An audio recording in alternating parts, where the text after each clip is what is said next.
Welcome to my channel. ఎలా ఉన్నారందరూ? బాగున్నారా? మీరందరూ బాగుండాలి మనస్ఫూర్తిగా కోరుకుంటున్నాను. సో ఈ వీడియోలో వచ్చేసి ముక్కోటి ఏకాదశి అసలు అది ఏంటి, అసలు ఎందుకంత స్పెషల్, అండ్ దానికి మనకి వైకుంఠ ఏకాదశి అనే పేరు ఎలా వచ్చిందనేది ఈ వీడియోలో చూసిద్దాం. సో ఫస్ట్ అయితే మన అందరికీ, హిందువులందరికీ ముక్కోటి ఏకాదశి అంటే చాలా చాలా చాలా స్పెషల్గా ఉంటుంది. అండ్ హిందువుల పండుగలన్నీ కూడా చంద్రమానం లేదంటే సౌరమానం ప్రకారం జరుపుకుంటాము. కానీ ఈ రెండింటి కలయికతో ఆచరించే పండగే ఒకే ఒకటి, అంటే అదే మన ముక్కోటి ఏకాదశి అంటాము. సో సూర్యుడు మనకి ధనస్సు రాశిలో ప్రవేశించిన తర్వాత వచ్చే శుద్ధ ఏకాదశి రోజునే ముక్కోటి ఏకాదశిగా జరుపుకుంటాము. సో ఇది వచ్చేసి మనకి 2025లో జనవరి 10th వచ్చిందండి. సో అదందరికీ తెలుసు కదా. సో ఈ రోజున ముక్కోటి దేవతలందరూ విష్ణుమూర్తిని దర్శించుకుంటారని అందరూ అంటుంటారు. అండ్ అందుకనే ఈ రోజుకి ముక్కోటి ఏకాదశి అని పేరు కూడా వచ్చింది. ఎందుకంటే ముక్కోటి దేవతలందరూ మన విష్ణు స్వామిని, అంటే లార్డ్ విష్ణుని లేదంటే లార్డ్ వెంకటేశ్వర స్వామిని దర్శించుకోవడానికి వస్తారు కదా. సో అలా అయితే ఈరోజు మధుకైటబులు అనే రాక్షసులకి శాప విమోచనం కలిగించి వారికి తన వైకుంఠ ద్వారం వద్ద దర్శనాన్ని కలిగించారు లార్డ్ విష్ణు. సో అందుకోసమని ఈరోజు స్పెషల్గా చెప్పుకుంటారు ముక్కోటి ఏకాదశి రోజు. ఎందుకంటే ఈ మధుకైటబులు అనే రాక్షసులు ఇద్దరికి కూడా వైకుంఠ ద్వారం ద్వారా వాళ్ళ దర్శనం కలిగించారు కాబట్టి దీన్ని వైకుంఠ ఏకాదశి అని కూడా అంటారు. సో ఈరోజు ముక్కోటి దేవతలందరూ కూడా మన దేవుడి దర్శనానికి వచ్చేస్తారు. అండ్ నార్మల్గా కూడా అన్ని టెంపుల్స్లో, అంటే మనకి వెంకటేశ్వర స్వామి టెంపుల్స్లో లేదంటే విష్ణుమూర్తి ఆలయాలన్నింటిలో కూడా ఖచ్చితంగా మనకి ఉత్తరాయ దర్శనం ఉంటుంది కదా.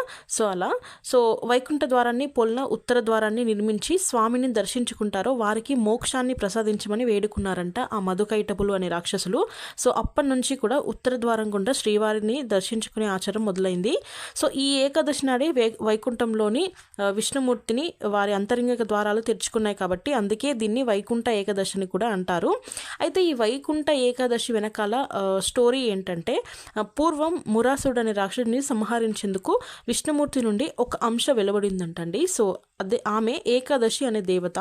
సో మనకి అన్ని ఏకాదశుల్లో కూడా ముక్కోటి ఏకాదశి లేదా వైకుంఠ ఏకాదశి అనేది చాలా స్పెషల్గా ఉంటుంది. ఏకాదశి సేవకు మెచ్చిన విష్ణుమూర్తి అన్ని తిథుల్లోకెల్లా గొప్ప తిథిగా, అండ్ ఎవరైతే ఏకాదశి తిథిని నిష్టగా చేస్తారో వాళ్ళకి వైకుంఠం చేరుకునే అవకాశం ఉంటుందని చెప్పారంట. సో మనకి ఏకాదశులు అంటే మనకి మొత్తం కలిపి 24 ఉంటాయి కదా. సో ఆ 24 అన్నిట్లో కూడా ఈ ఏకాదశి అనేది చాలా చాలా స్పెషల్ అన్నట్టు. సో ప్రతి ఏకాదశి నాడు మన పెద్దవాళ్ళు చాలా వరకు చెప్తా ఉంటారు, ఉపవాసం ఉండాలి, చాలా మంచిది అన్నట్టుగా. సో ఈ ఒక్కరోజు అంటే ముక్కోటి ఏకాదశి రోజు లేదంటే వైకుంఠ ఏకాదశి రోజు మనం చేసే ఉపవాసం అనేది మిగతా 23 ఏకాదశిలో చేస్తే కూడా ఎంత పుణ్య ఫలితం వస్తుందో, సో ఈ ఒక్కరోజు చేస్తే కూడా మనకు అంత పుణ్య ఫలితం వస్తుందంట.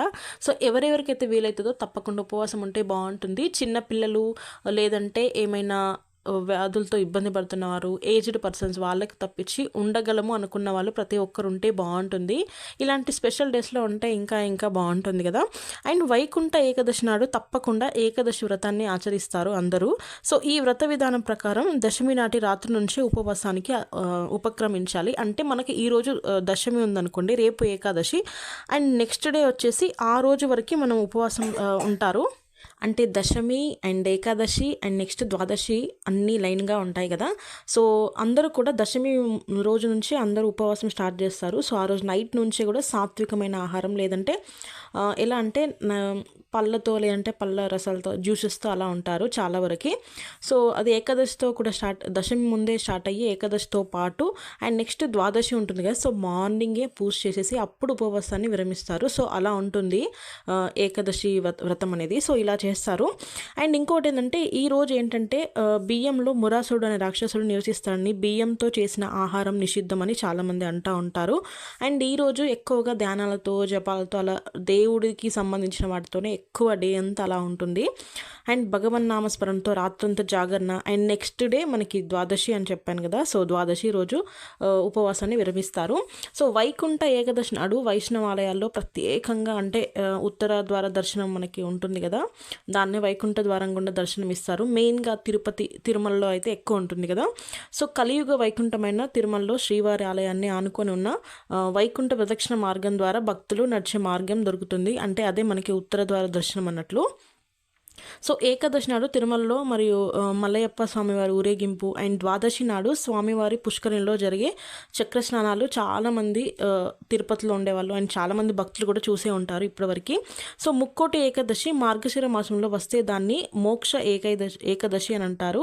సో అందుకు అలా పేరు వచ్చింది. అంటే దీని వెనకాల కూడా ఏంటంటే వైకాననుడు అనే ఒక రాజు తన తండ్రిని నరకలోకం నుండి తప్పించేందుకు ఏకాదశి వ్రతాన్ని నిష్టగా ఆచరించాడు. సో అతని వ్రత ఫలితంగా తండ్రి నరకం నుంచి విడుదలై స్వర్గలోకానికి చేరుకున్నాడు. అందుకని ఏకాదశిని మోక్షదైక ఏకాదశి అని అంటారు. సో ఇలా ఏకాదశికి చాలా నేమ్స్ ఉన్నాయి. సో ముక్కంటి ఏకాదశి మనకి ఈ ఇయర్లో అంటే 2025 జనవరి 10th వచ్చింది.